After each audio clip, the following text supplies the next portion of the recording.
The Evolution of a Bad Boy, written by Susanna Thompson, narrated by Sarah Sampino. Chapter 7. Dylan didn't try to kiss her again, but he was otherwise behaving like a real boyfriend. "Give me your number." "What for?" Celeste asked as she opened her locker. "So I can have my girlfriend's phone number," he said. "I wanted to call you last night, but that wasn't possible without your number." She put away her backpack and looked at him. "What did you want to talk about?" "Give me your phone." He held out his hand until she gave it to him. "I wanted to find out more about you. Olivia doesn't think that we know each other well enough to date." He entered her number into his phone, and then he pressed more buttons on her phone before handing it back to her. "Now you have my number, too." "Why do you care what Olivia thinks?" Celeste wondered aloud. "Because you care what she thinks," he answered. "I could tell that her opinion matters to you." She couldn't figure him out. "Why do you care what matters to me?" "Because you're my girlfriend," he said like that should be obvious. She couldn't contradict him with other people around, so she just gathered the books she needed for her classes. "What's your favorite color?" Dylan asked. "Forest green," she replied. "Very decisive. I like that."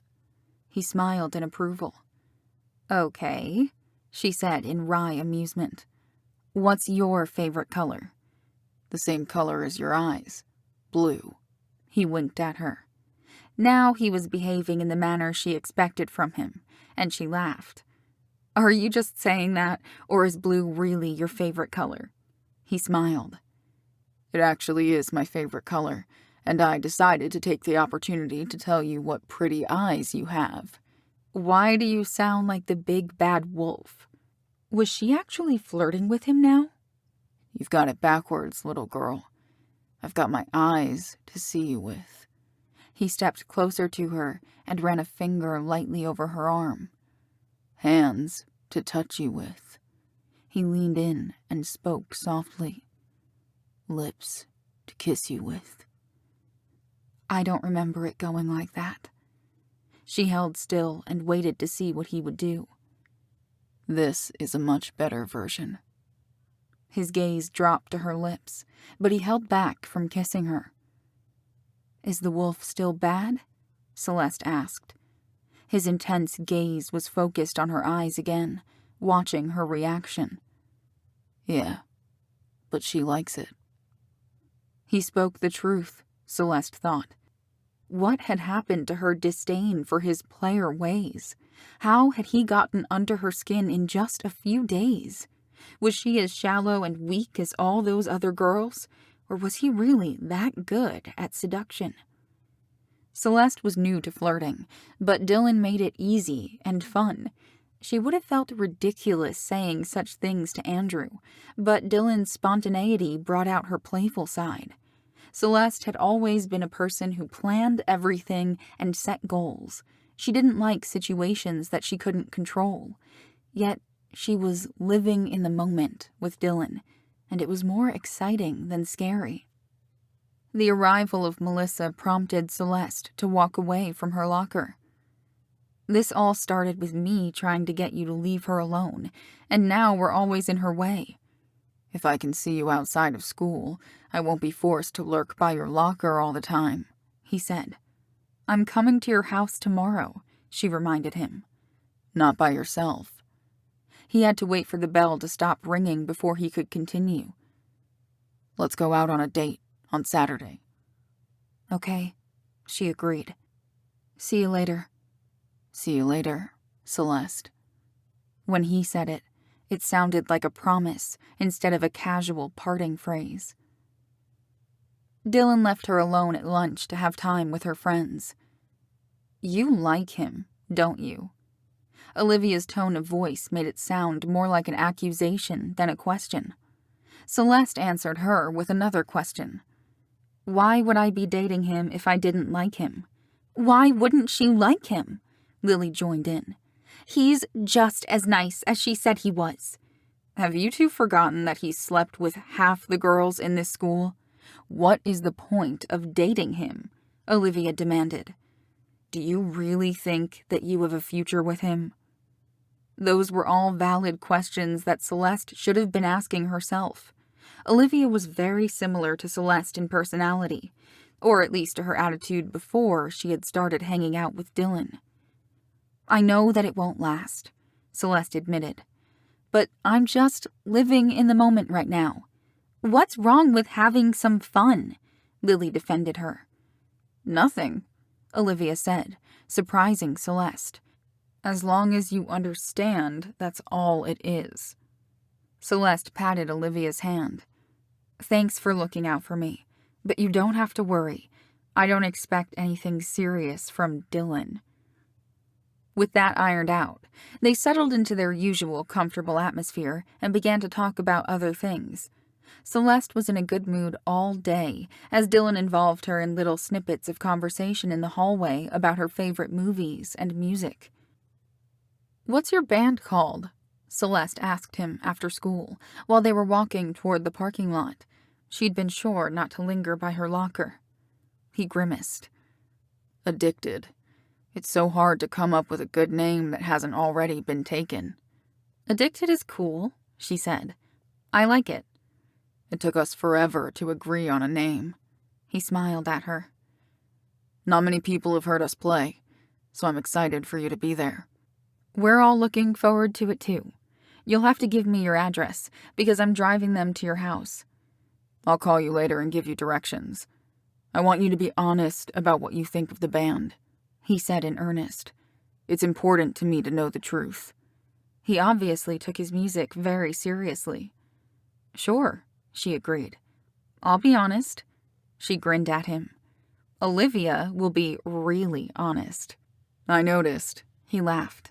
That's exactly what we need instead of groupies, Celeste guessed. I didn't get into it for that. She found it funny that he seemed so upset about it. Dylan, you attract girls just walking down the hall. Did you really think you wouldn't as the hot singer of a band? He instantly forgot that he was upset as he flashed a sexy smile at her. You think I'm hot? She pretended to smack her head. Oh, I forgot that you wanted me to be honest.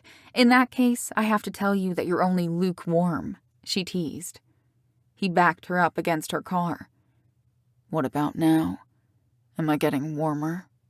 Dylan, she gasped. There are people watching us. What people? Dylan asked as he pressed his body against hers. You're hot, she conceded desperately in an unsteady voice. He tilted her chin as he leaned in toward her lips. I'm hot for you, Celeste. She waited in torturous anticipation, but he didn't move. I want you to kiss me, she said. I will. He let go of her chin and stepped back. When the time is right.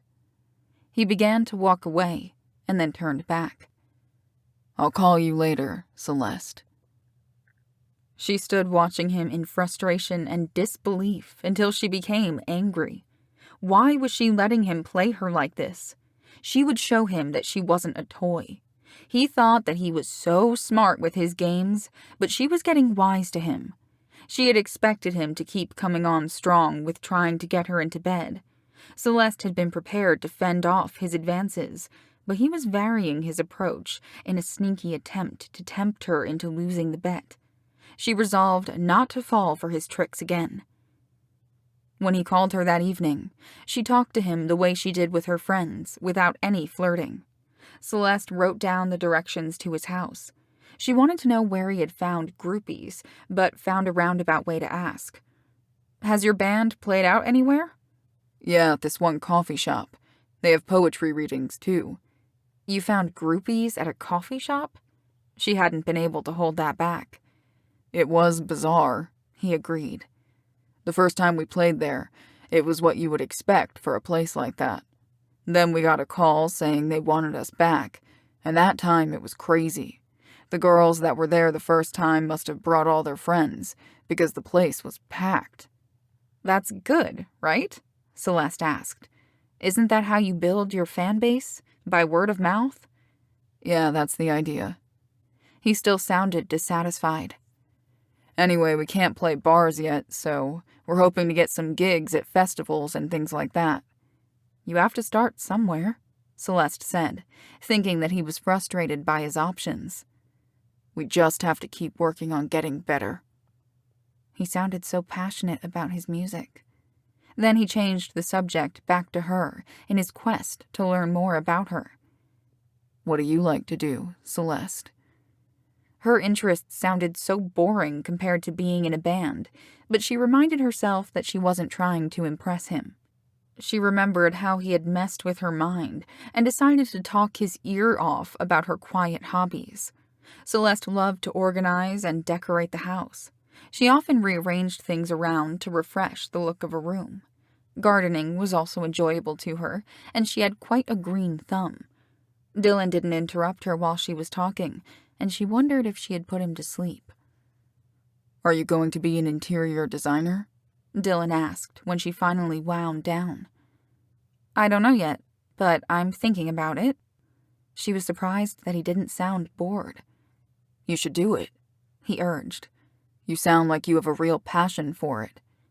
She was startled by that statement, since she had been thinking exactly the same thing about him with his music. Celeste just couldn't seem to figure him out. Was this all part of his seduction?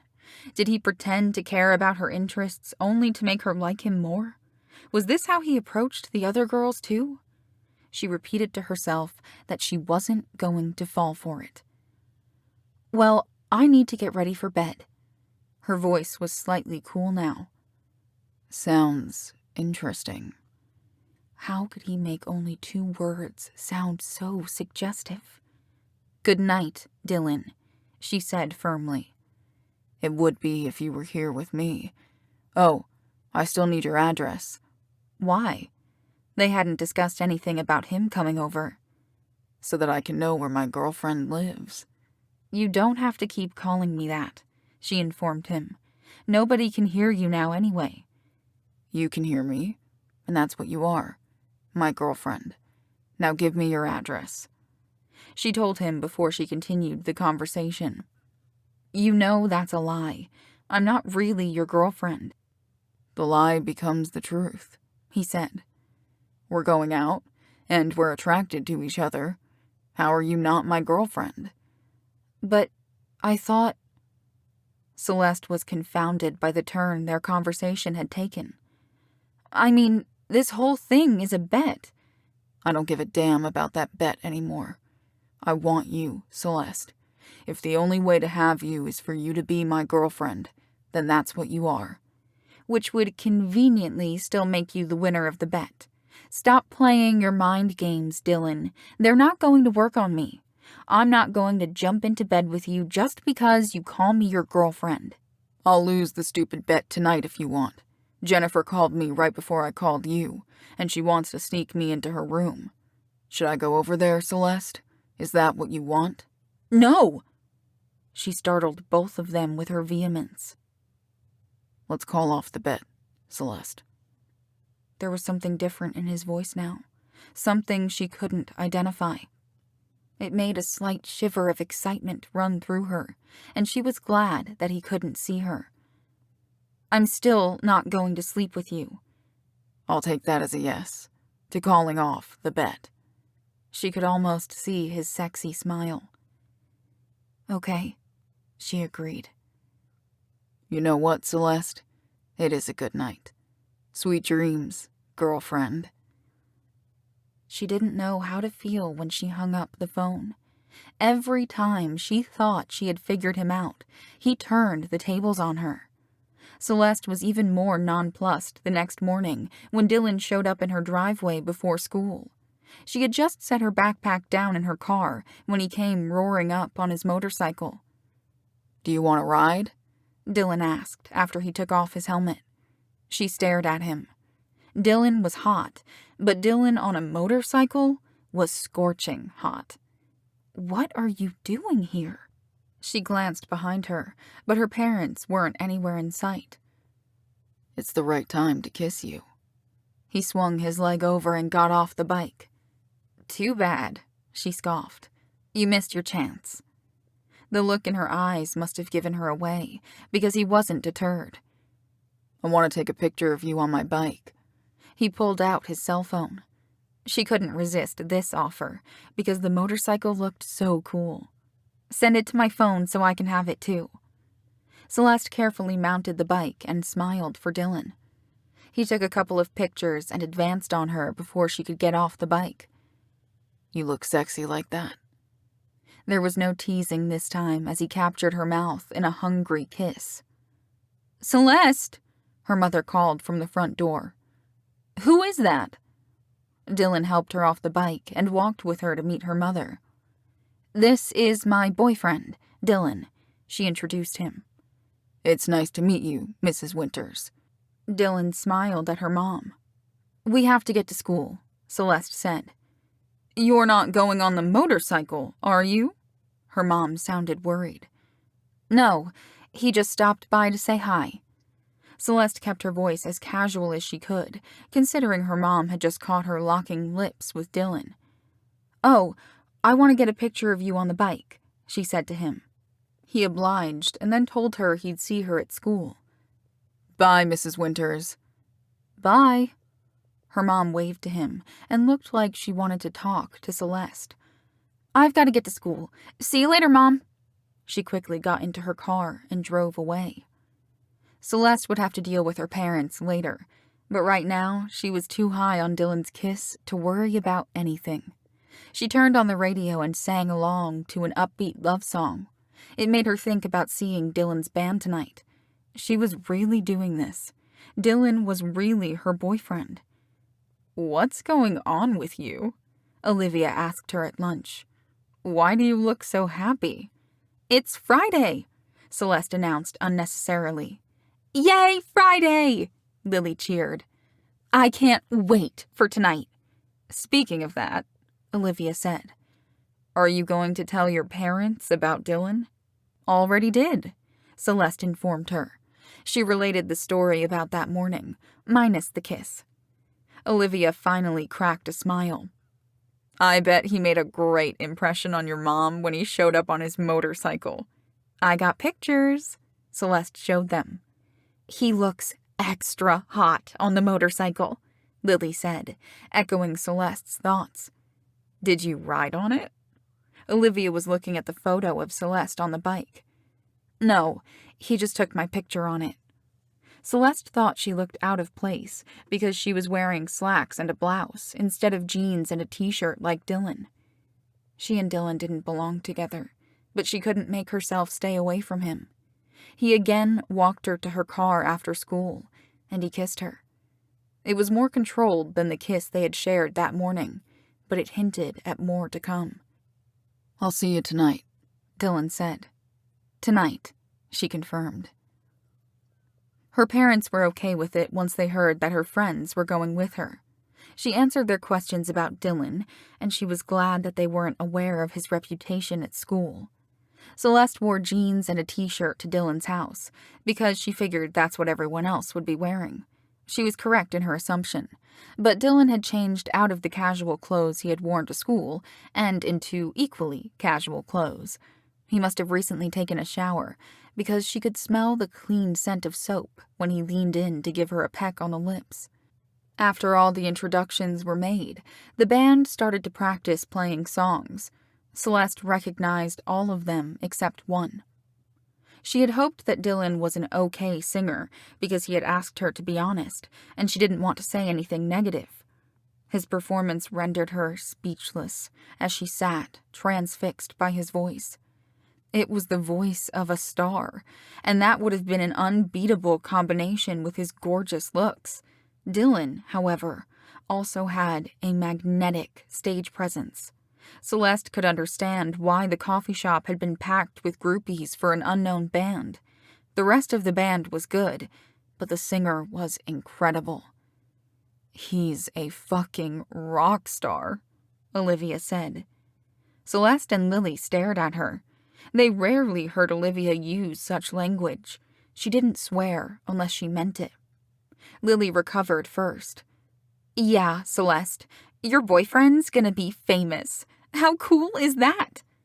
Olivia looked at Lily like she was stupid. This is just going to make everything worse for Celeste. She cut off Lily's protest and spoke directly to Celeste. You should get out now, before it's too late.